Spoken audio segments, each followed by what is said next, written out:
నమస్కారం ప్రేక్షకులకు Ugadi శుభాకాంక్షలతో ETV news కు స్వాగతం. ముందుగా ముఖ్యాంశాలు. హైదరాబాద్ లో కార్పొరేటర్ల అవినీతి దందా, బిల్డర్ల వద్ద వెంటాడి మరీ మామూళ్ల వసూళ్లు.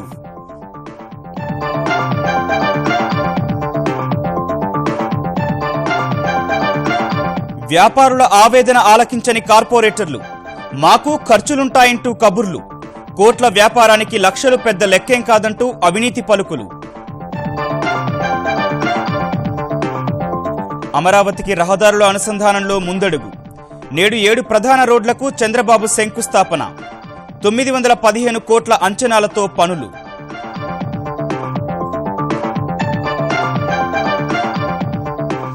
దళిత గిరిజన అభివృద్ధి బిల్లు నిబంధనల రూపకల్పనలో తెలంగాణ సర్కార్, శాఖాధిపతులకు సీఎస్ మార్గనిర్దేశం, 10 రోజుల్లో ముసాయిదా.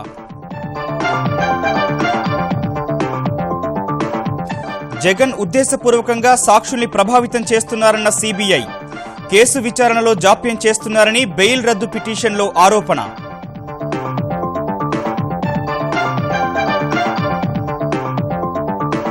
నేడు లోక్సభలో జీఎస్టీ అనుబంధ బిల్లులపై చర్చ, ప్రస్తుత రూపంలో అంగీకరించబోమన్న కాంగ్రెస్, ఏకగ్రీవ ఆమోదంపై జైట్లీ విశ్వాసం.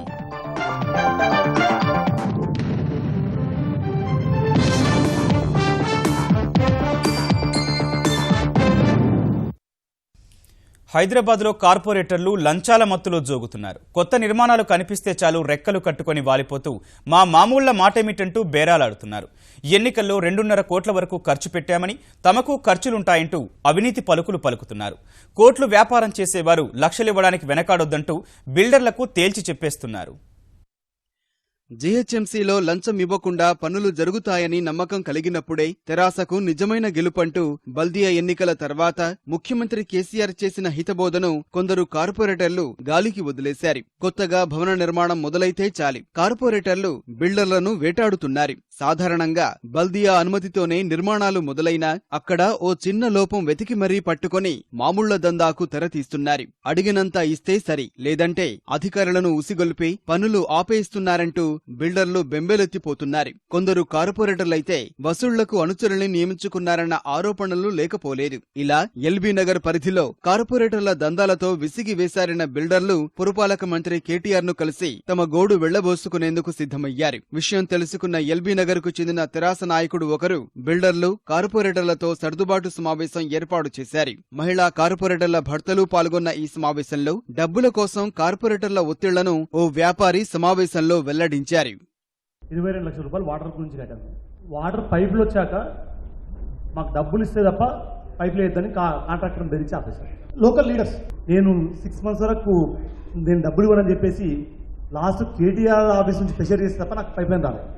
బిల్డర్ల ఆవేదన ఇలా ఉంటే కార్పొరేటర్లు మాత్రం మా బాధలు మాకు ఉంటాయనే రీతిలో వారితో బేరాలు ఆడారు. పబ్లిక్ ఉన్నప్పుడు మేము పబ్లిక్ వాయిస్ వినవలసి వస్తుంది. ఓట్లకు పోయేటోళ్ళం పబ్లిక్ వాడు తప్పు చేస్తున్నా మేము అవునవలసి వస్తుంది. మళ్ళీ మీరు ఫోన్ చేసి ఏంటన్నా అంటే మళ్ళీ మేము మీ సైడే ఉంటాం. మిమ్మల్ని అలా చేయాలని ఎక్కడ లేదు కార్పొరేటర్లు కూడా. ఇప్పుడు మనం కోట్ల రూపాయల వెంచర్ చేస్తున్నాం. వాస్తవంగా అందులో 1-2 లక్షలు పెద్ద లెక్క కాదు.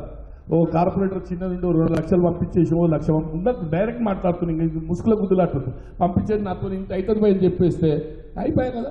మీరు ఆ 1 లక్షనో 2 లక్షలు పంపించినంత మాత్రాన మీకు అంతకన్నా ఎక్కువ పని చేస్తాడు. ప్లానర్కి ఇచ్చేస్తావు, అందరికి ఇచ్చేస్తావు. వీడికి వచ్చేవరకేనా రామాన్ ఉన్నాడు, రేపు ఎమ్మెల్యే చేద్దామని మీ అందరి సహకారంతో మేమంతా మీ ఎంబడి ఉంటాం. మిమ్మల్ని ఎట్టి ఇబ్బందులు పెట్టాం.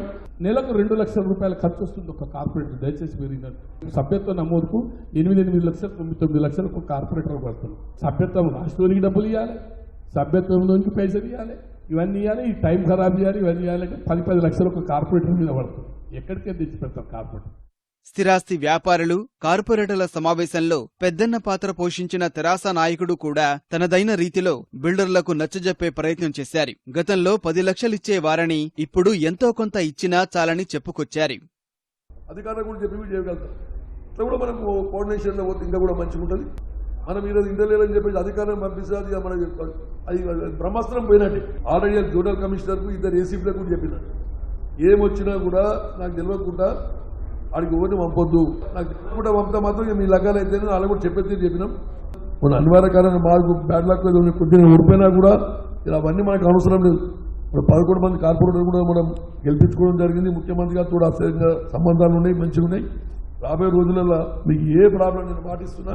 అప్పుడేదో 10 లక్షలు ఇచ్చినా కానీ 1 లక్ష ఇచ్చినా చాలని ఆయన అన్న కాడికన్నా సంతృప్తి పడమంటారా? అది కూడా ఇవ్వాలా? జీహెచ్ఎంసీ పరిధిలోని కార్పొరేటర్లతో సగం మంది ఇలాగే దందాలకు పాల్పడుతున్నారని, కొందరు అధికారులు తోడు దొంగల్లా పీడిస్తున్నారని ఆరోపణలు లేకపోలేదు. నవ్యాంధ్ర కళల రాజధాని అమరావతి నిర్మాణంలో మరో ముందడుగు పడనుంది. రాజధాని ప్రధాన రహదారుల నిర్మాణానికి ముఖ్యమంత్రి చంద్రబాబు నాయుడు ఇవాళ శంకుస్థాపన చేయనున్నారు.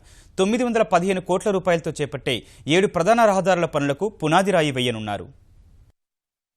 నవ్యాంధ్ర రాజధాని అమరావతిని రాష్ట్రంలోని మిగతా ప్రాంతాలతో అనుసంధానించే రహదారుల నిర్మాణానికి మరికొన్ని గంటల్లో తొలి అడుగు పడనుంది. రాజధాని చేరుకునేందుకు సీడ్ యాక్సెస్ రోడ్ నిర్మాణం చేపడుతున్న ప్రభుత్వం దానికి అనుసంధానంగా నిర్మించతలపెట్టిన 7 ప్రధాన రహదారుల నిర్మాణానికి ముఖ్యమంత్రి చంద్రబాబు శంకుస్థాపన చేయనున్నారు. 915 కోట్ల రూపాయల అంచనా వ్యయంతో నిర్మించే ఈ రహదారి పనులను ఎర్రబాలెం వద్ద ప్రారంభించనున్నారు. 4 ప్యాకేజీల కింద నిర్మించనున్న ఈ రహదారుల ప్రాజెక్టుకు సిఆర్డీఏ ఇప్పటికే టెండర్లను ఆహ్వానించగా నిర్మాణ పనులను త్వరితగతిన ప్రారంభించాలని ప్రభుత్వం నిర్ణయించింది. ఈ సప్త రహదారులను జాతీయ, రాష్ట్ర రహదారులతో అనుసంధానించనున్నట్లు రాజధాని బృహత్ ప్రణాళికలోనూ పేర్కొన్నారు. ఈ 7 ప్రధాన మార్గాల ద్వారా రాజధానిలోని ఏ ప్రాంతానికైనా 15 నుంచి 20 నిమిషాల వ్యవధిలోనే చేరుకునే వీలు ఉంటుందని అధికారులు చెప్పారు. 217 చదరపు కిలోమీటర్ల ప్రాంతంలో విస్తరించే ఈ 7 రహదారులను సముద్ర మట్టానికి 18 నుంచి 26 మీటర్ల ఎత్తులో నిర్మించనున్నారు. రాజధాని పరిధిలోని నెక్కల్లు, శాఖమూరు, మల్కాపురం, వెలగపూడి, వెంకటపాలెం, కృష్ణయ్యపాలెం, తుళ్లూరు, అబ్బరాజుపాలెం, పెనుమాక, నవులూరు, బేతపూడి, దొండపాడు గ్రామాల మీదుగా జరిగే రహదారుల నిర్మాణానికి 331 హెక్టార్ల భూమిని వినియోగించుకోనున్నారు. కృష్ణాపాలెం, నెక్కల్లు మధ్య 13 కిలోమీటర్లు, ఉద్దండరాయునిపాలెం, నిడమర్రు మధ్య 13.16 కిలోమీటర్లు, వెంకటపాలెం, నవులూరు మధ్య 7.2 కిలోమీటర్లు, బోరుపాలెం, శాఖమూరు మధ్య 8 కిలోమీటర్ల రహదారి రోడ్లు నిర్మిస్తారు.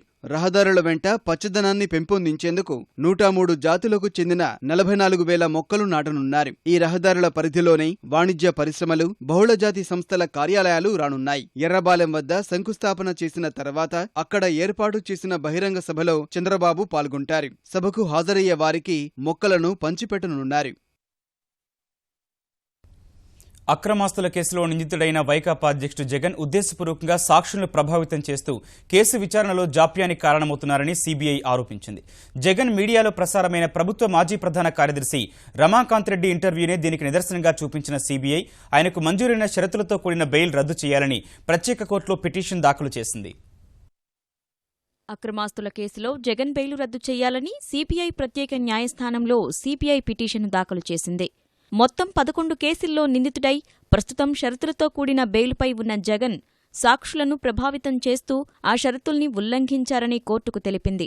వాన్పిక్, హిందూటెక్ జోన్ కేసుల్లో సాక్షిగా ఉన్న ప్రభుత్వ మాజీ ప్రధాన కార్యదర్శి రమాకాంత్ రెడ్డిని జగన్ ఆధీనంలోని సాక్షి టీవీ, సాక్షి పత్రిక చేసిన ఇంటర్వ్యూ విచారణకు హానికరంగా ఉందని తెలిపింది. సచివాలయ నిబంధనలకు విరుద్ధంగా ఫైళ్ల ఆమోదం జరిగిందని సీబీఐకి వాంగ్మూలమిచ్చిన రమాకాంత్ రెడ్డి జగన్ మీడియాకు ఇచ్చిన ముఖాముఖీలో అందుకు భిన్నంగా వ్యాఖ్యానించారని వివరించింది. నిందితుడైన జగన్కు రక్షణగా నిలిచేలా సీబీఐపై రమాకాంత్ రెడ్డి అవాంఛనీయ వ్యాఖ్యలు చేశారని, వాటి వెనక దురుద్దేశం ఉందని అభిప్రాయపడింది. అమాయకుడైన జగన్ను కేసులో ఇరికించారనే తప్పుడు అభిప్రాయం కలిగించేలా రమాకాంత్ రెడ్డిని ఒప్పించినట్లుందని దర్యాప్తు సంస్థ పిటిషన్లో పేర్కొంది. సీనియర్ ప్రభుత్వాధికారిగా పనిచేసిన రమాకాంత్ రెడ్డి వ్యాఖ్యలు కేసు విచారణతో పాటు సీబీఐ ప్రతిష్టపై ప్రభావం చూపుతుందని ఆందోళన వ్యక్తం చేసింది. ఇంటర్వ్యూ, ఇతర సాక్షులతో పాటు కోర్టును ప్రభావితం చేసేలా ఉందన్న సీబీఐ ఆ మేరకు పూర్తి వివరాలను కోర్టుకు సమర్పించింది. కేసులో అభియోగాల నమోదు ప్రక్రియ దశలో ఉన్న ఈ సమయంలో జగన్ వివిధ కారణాలతో జాప్యం చేస్తున్నారని పేర్కొంది. వీటన్నింటి దృష్ట్యా బెయిలు రద్దు చేయాలని సీబీఐ కోరగా న్యాయస్థానం కౌంటరు దాఖలు చెయ్యాలని జగన్ను ఆదేశిస్తూ తదుపరి విచారణను ఏప్రిల్ 7కి వాయిదా వేసింది. దళిత, గిరిజన అభివృద్ధి నిధి బిల్లును శాసనసభలో ఆమోదింపజేసుకున్న తెలంగాణ ప్రభుత్వం నిబంధనల రూపకల్పనపై దృష్టి సారించింది. ఈ మేరకు అన్ని శాఖల కార్యదర్శులతో సమావేశమైన తెలంగాణ ప్రభుత్వ ప్రధాన కార్యదర్శి ఎస్పీ సింగ్ ఆయా వర్గాల జనాభా నిష్పత్తి కంటే అధికంగా నిధులు ఖర్చయ్యేలా తగిన ప్రణాళికలు రూపొందించాలని ఆదేశించారు. బడ్జెట్ స్వరూపంలో మార్పులకు అనుగుణంగా విధానాన్ని రూపొందించాలన్నారు. కేంద్ర ప్రభుత్వ ప్రాయోజిత పథకాల కింద 3 నుంచి 4,000 కోట్లు అదనంగా పొందేలా ప్రణాళికలు తయారు చేయాలని సూచించారు. ఇందుకోసం ఢిల్లీలోని రెసిడెంట్ కమిషనర్, ఆర్థిక శాఖ అధికారులతో ఎప్పటికప్పుడు సమన్వయం చేసుకోవాలన్నారు. 10 రోజుల్లోగా ముసాయిదా నిబంధనలను సమర్పించాలని దళిత అభివృద్ధి శాఖ ప్రత్యేక ప్రధాన కార్యదర్శి అజయ్ మిశ్రా అధికారులను కోరారు. దేశంలోనే అతిపెద్ద పన్ను సంస్కరణగా చెప్తున్న వస్తుసేవల పన్ను జీఎస్టీ బిల్లులపై నేడు లోక్సభలో చర్చ జరగనుంది. జీఎస్టీ అనుబంధంగా ఉన్న కేంద్ర జీఎస్టీ, సమీకృత జీఎస్టీ, జీఎస్టీ పరిహారం, కేంద్రపాలిత ప్రాంతాల జీఎస్టీ బిల్లుల్ని సోమవారమే సభలో ప్రవేశపెట్టిన ఆర్థిక మంత్రి అరుణ్ జైట్లీ ఏకగ్రీవ ఆమోదం లభిస్తుందని ఆశాభావం వ్యక్తం చేశారు. మంగళవారం జరిగిన భాజపా పార్లమెంటరీ పార్టీ సమావేశంలో జీఎస్టీ బిల్లుపై జైట్లీ ఎంపీలకు సమగ్రంగా వివరించగా ఎంపీలంతా తప్పనిసరిగా ఇవాళ సభకు హాజరు కావాలని పార్టీ విప్ జారీ చేసింది. మరోవైపు జీఎస్టీకి సంబంధించిన 4 బిల్లులు ప్రస్తుత రూపంలోనే ఉంటే తమ పార్టీకి ఆమోదయోగ్యం కాదని కాంగ్రెస్ అంటోంది. రాహుల్ గాంధీ నేతృత్వంలో జరిగిన సమావేశంలో చర్చించిన నేతలు బిల్లుపై అభ్యంతరాలున్నా పన్ను సంస్కరణ చర్యల్లో తాము వ్యతిరేకులమన్న ముద్ర పడకుండా వ్యవహరించాలని నిర్ణయించినట్టు తెలుస్తోంది. జీఎస్టీపై ప్రజాందోళనలు లేవనెత్తి అవసరమైన సవరణలు చేపట్టేందుకు కృషి చేయాల్సిందిగా వారు నిర్ణయించారు.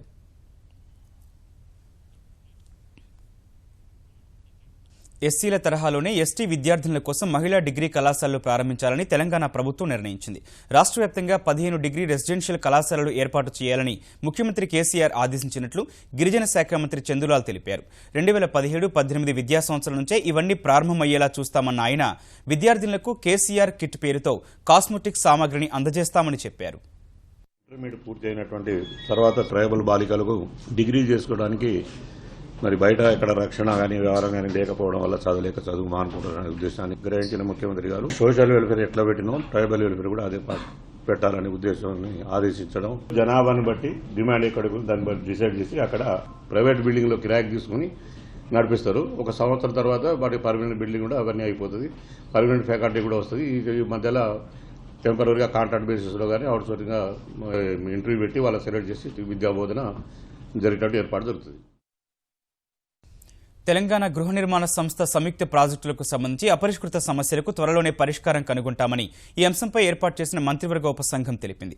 సంయుక్త ప్రాజెక్టులపై మరోసారి సమావేశం నిర్వహించిన గృహ నిర్మాణ శాఖ మంత్రి ఇంద్రకరణ్ రెడ్డి నేతృత్వంలోని మంత్రివర్గ ఉపసంఘం సమావేశమై పురోగతిపై ఆరా తీసింది. మొత్తం 18 ప్రాజెక్టుల్లో 1 మాత్రమే పూర్తయినట్లు అధికారులు తెలపగా కూకట్పల్లిలోని సెరెన్ ఎస్టేట్ ప్రైవేట్ లిమిటెడ్ డెవలపర్స్తో ఉపసంఘం చర్చించింది. అన్ని ప్రాజెక్టులకు సంబంధించి డెవలపర్స్ నుంచి ప్రభుత్వానికి రావాల్సిన బకాయిలు వసూలు చేయడం సహా ప్లాట్లు, విల్లాల కొనుగోలుదారుల రిజిస్ట్రేషన్లు పూర్తయ్యేలా చూస్తామని మంత్రులు తెలిపారు. ఇంకా పనులు ప్రారంభించని కంపెనీలకు సంబంధించి తీసుకోవాల్సిన నిర్ణయాలకు సంబంధించి చర్చించిన ఉపసంఘం అన్ని అంశాలను పూర్తి స్థాయిలో అధ్యయనం చేసి ముఖ్యమంత్రికి నివేదిస్తామని తెలిపింది. బడ్జెట్ సమావేశాల్లో తెరాస సర్కారు నియంతృత్వ ధోరణితో వ్యవహరించినా సమావేశాలు విజయవంతం కావాలని తాము సహకరించామని ప్రతిపక్షాలు పేర్కొన్నాయి. అసెంబ్లీ సమావేశాలు ముగిసిన తర్వాత కాగ్ నివేదిక ప్రతులు ఇవ్వడంపై అభ్యంతరం వ్యక్తం చేసిన విపక్షాలు గవర్నర్, రాష్ట్రపతికి లేఖలు రాస్తామని వివరించాయి. బడ్జెట్ అంకెలు, అప్పుల భారంపై కాగ్ నివేదికతోనైనా ప్రభుత్వం ఆత్మవిమర్శ చేసుకోవాలని ప్రతిపక్షాలు సూచించాయి. మన ఆస్తుల కంటే అప్పులు ఎక్కువైనా, ఆదాయాల కంటే అప్పులు ఎక్కువైనా, లేకపోతే వాటిని తిరిగి ఎట్లా చెల్లించాలనో ఒక ప్రణాళిక లేకపోయినా వచ్చేటువంటి యొక్క ప్రమాదం ఈ ప్రజలకు కానీ ప్రభుత్వానికి కానీ రాకూడదనేటువంటి విషయాన్ని మేము కాషన్ చేస్తున్నటువంటి. సత్యం కంప్యూటర్స్ రామలింగరాజు గారు చేసిన దానికి, ముఖ్యమంత్రి గారు చేసిన దానికి తేడా ఏంటో నాకైతే అర్థం కావడం లేదు. మరి ఈరోజు ప్రభుత్వంలో కీలక పాత్ర పోషిస్తూ ముఖ్యమంత్రి గారే మేము తప్పు లెక్కలు రాస్తున్నాము, వాస్తవాలకు విరుద్ధంగా లెక్కలు రాస్తున్నాము, బడ్జెట్ పెంచి ప్రజలకు చూపిస్తున్నాము అని ముఖ్యమంత్రి గారు చెప్పడము, ఆ రకంగా చేయడము ఎంతవరకు సమంజసమో ఈరోజు ప్రజలు అర్థం చేసుకోవాల్సిందిగా నేను కోరుతా ఉన్నాను. వైద్య విద్యా కోర్సులో ప్రవేశాల కోసం నిర్వహించే జాతీయ అర్హత ప్రవేశ పరీక్ష నీట్కు సంబంధించి ఆంధ్రప్రదేశ్లో పరీక్షా కేంద్రాలు పెంచేందుకు కేంద్రం అంగీకరించింది. ఈ మేరకు రాజమండ్రి, కర్నూలులో నీట్ కేంద్రాలు ఏర్పాటు చేయాలన్న ఆంధ్రప్రదేశ్ ప్రభుత్వ విజ్ఞప్తిపై కేంద్రం సానుకూలంగా స్పందించింది. ఇదే సమయంలో పీజీ నీట్ అర్హత మార్కులను మరో 7.5% తగ్గించేందుకు కేంద్రం సిద్ధమైంది. ఈ మార్కులను సాధారణ విద్యార్థులకు ప్రస్తుతం ఉన్న స్థాయి నుంచి 42.5%కి, రిజర్వేషన్లు కలిగిన వారికి 32.5%కి తగ్గిస్తూ ప్రతిపాదనలను సుప్రీంకోర్టు పర్యవేక్షణలోని ఓవర్సైట్ కమిటీకి కేంద్ర ఆరోగ్య శాఖ పంపింది. ఇందుకు సంబంధించిన ప్రతిని ఆరోగ్య మంత్రి జేపీ నడ్డా కేంద్ర పట్టణాభివృద్ధి శాఖ మంత్రి వెంకయ్య నాయుడుకు పంపారు. భద్రాచలం రోడ్ సత్తుపల్లి రైల్వే లైన్కు రైల్వే బోర్డు అనుమతినిచ్చింది. ఈ railway line Singareni collieries limited సాయంతో భద్రాచలం రోడ్ సత్తుపల్లి మీదుగా కొవ్వూరు వరకు 133.70 కిలోమీటర్లు నిర్వహించాలని రైల్వే శాఖ ప్రతిపాదించింది. భద్రాచలం రోడ్ సత్తుపల్లి సెక్షన్ వరకు 704.31 కోట్లతో 53.20 కిలోమీటర్ల రైల్వే లైన్ నిర్మించనున్నారు. ఈ మొత్తంలో భూసేకరణ ఖర్చు రైల్వే శాఖ భరిస్తే కొత్త రైల్వే లైన్ నిర్మాణ ఖర్చును సింగరేణి సంస్థ భరించనుంది. జనసేన పార్టీలోని వివిధ విభాగాల్లో పనిచేసేందుకు జన సైనికులను ఆహ్వానిస్తూ ఆ పార్టీ అధ్యక్షుడు పవన్ కళ్యాణ్ ప్రకటన జారీ చేశారు. రాష్ట్ర, జాతీయ స్థాయిలో సమస్యలపై సమగ్ర అవగాహన ఉన్న వారిని వ్యాఖ్యాతలు, రచయితలు, విశ్లేషకులుగా తీసుకోనున్నట్లు పేర్కొన్నారు. మొదట అనంతపురం జిల్లా నుంచి ఈ కార్యక్రమాన్ని ప్రారంభించి అన్ని జిల్లాలకు విస్తరిస్తామని వెల్లడించారు. ఆసక్తి ఉన్నవారు జనసేన వెబ్సైట్లో తమ పేర్లు నమోదు చేసుకోవాలని సూచించారు. అలాగే వ్యక్తిగతంగా దరఖాస్తు చేసుకోవాలనుకునేవారు అనంతపురం సుభాష్ రోడ్లోని బాలాజీ రెసిడెన్సీని సంప్రదించాలని కోరారు. ఈ నెల 28 నుంచి ఏప్రిల్ 4 వరకు పేర్లను నమోదు చేసుకోవాలని పవన్ కళ్యాణ్ సూచించారు.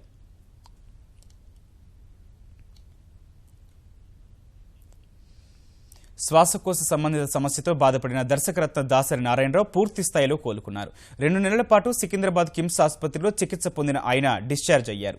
జనవరి 29న ఆసుపత్రిలో చేరిన దాసరికి కిమ్స్ ఎండీ డాక్టర్ భాస్కర్ రావు నేతృత్వంలోని వైద్య బృందం శస్త్రచికిత్స చేసింది. అప్పటి నుంచి తమ పర్యవేక్షణలోనే ఉన్న దాసరి కోలుకోవడంతో వైద్యులు ఇంటికి పంపారు. దాసరి కోలుకోవడంతో చిత్ర పరిశ్రమలోని నటీనటులు, ఆయన శిష్యులు సంతోషం వ్యక్తం చేశారు. నవ్యాంధ్ర రాజధాని అమరావతిలో చలనచిత్ర పరిశ్రమ అభివృద్ధికి అన్ని విధాల సహాయ సహకారాలు అందిస్తామని ఏపీ మంత్రులు ప్రత్తిపాటి పుల్లారావు, పల్లె రఘునాథ్ రెడ్డి చెప్పారు. గుంటూరు జిల్లా మంగళగిరిలో ఆంధ్రప్రదేశ్ చలనచిత్ర వాణిజ్య మండలి నిర్వహించిన ఉగాది పురస్కారాల ప్రదానోత్సవంలో వారు పాల్గొన్నారు. ఫిలిం ఛాంబర్ గుర్తింపునకు అన్ని విధాలా తోడ్పాటు అందిస్తామని హామీ ఇచ్చారు. కార్యక్రమంలో 2012 నుంచి విడుదలైన పలు ఉత్తమ సినిమాలకు పురస్కారాలు అందజేశారు.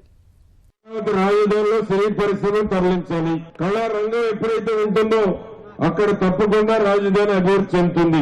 ఈ రోజు ఈ ఉగాది పురస్కారం ఏ విధంగా నిర్వహించారు, మీకు కావాల్సిన ప్రభుత్వ సహకారం నాకు చెప్పండి. ముఖ్యమంత్రి గారిని ఒప్పించి మీకు కావాల్సిన ప్రభుత్వ సహకారాన్ని మేము అందిస్తాం. వైజాగ్ ఇంత అందంగా ఉండడానికి కారణం హుదూద్ తుఫాను. ఇవాళ ఆంధ్రప్రదేశ్ మనని వేరు చేసేయడానికి కారణం అద్భుతమైన ప్రపంచ ప్రఖ్యాతమైనటువంటి ఒక రాష్ట్రంగా దీన్ని తీర్చిదిద్దుతున్నారు. అవుతుంది కూడా. ఈ మట్టికి ఉన్నటువంటి మహత్యం ఏంటో మీకు తెలుసుకున్నారు, ఇప్పుడు తెలుసుకుంటారు.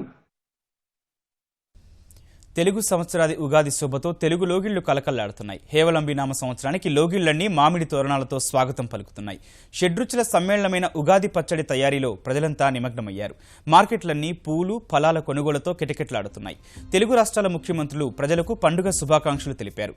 హేవలంబి నామ సంవత్సరంలో అన్ని శుభాలే జరుగుతాయని పంచాంగకర్తలు చెబుతున్నారని, ప్రజలంతా ఆనందంగా ఉండాలని చంద్రబాబు, కేసీఆర్ ఆకాంక్షించారు. ఉగాది సందర్భంగా తిరుమల వేవేల పూల పరిమళాలతో గుబాళిస్తోంది. శ్రీవారి ఆలయ గోపురం, ప్రాకారం, ధ్వజస్తంభం సహా కోవెల ప్రాంగణాన్ని తిరుమల తిరుపతి దేవస్థానం సిబ్బంది 8 టన్నుల పుష్పాలతో నింపేశారు. విదేశాల నుంచి తెప్పించిన పూలు, ఫలాలతో చూడచక్కగా అలంకరించారు.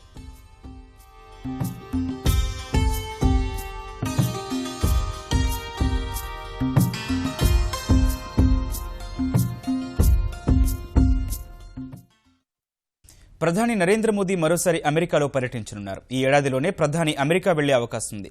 మోదీకి ఫోన్ చేసిన అమెరికా అధ్యక్షుడు డొనాల్డ్ ట్రంప్ ఆయన్ని తమ దేశానికి ఆహ్వానించినట్టు తెలుస్తోంది.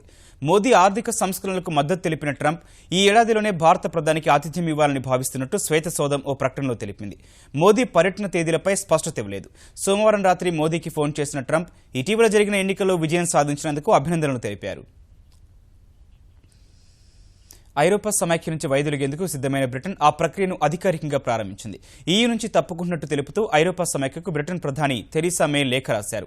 ఇప్పటికే బ్రెగ్జిట్ బిల్లు బ్రిటన్ పార్లమెంటు ఆమోదం పొందడంతో ప్రధాని మే లిల్బన్ ఒప్పందంలోని ఆర్టికల్ 50ను వినియోగిస్తూ లేఖపై సంతకం చేశారు. దీన్ని ఈయూకి బ్రిటిష్ రాయబారి సర్ టిమ్ బారో ఐరోపా మండలి అధ్యక్షుడు డొనాల్డ్ టస్క్ అందజేశారు. ఇదే సమయంలో బ్రిటన్ నుంచి విడిపోయేందుకు ప్రజాభిప్రాయం కోరాలని స్కాట్లాండ్ పార్లమెంట్ తీర్మానించింది.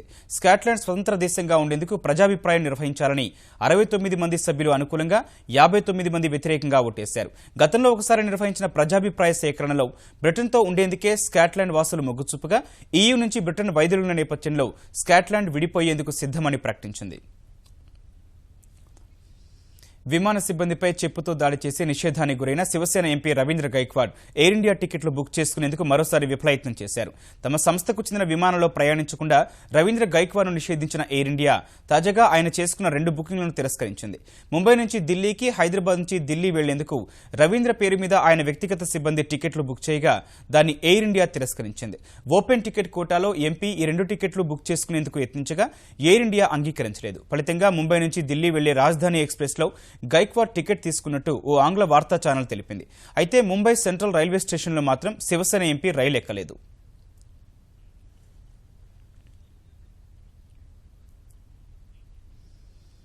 ఈటీవీ న్యూస్ సమాప్తం. నమస్కారం.